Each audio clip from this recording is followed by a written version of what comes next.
update on that engine bay was the steering box.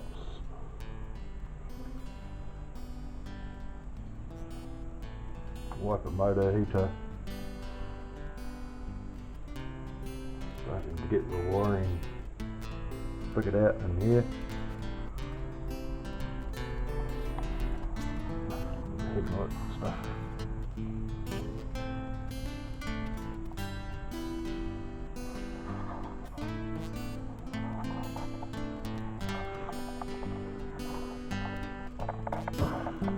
Glove box put together.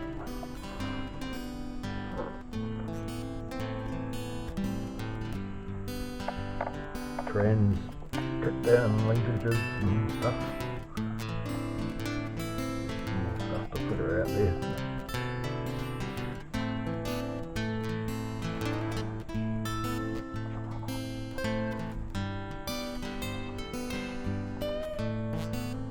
Dash setup.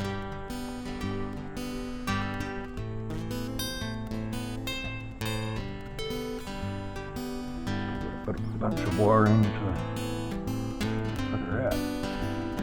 Mount up the fuse box.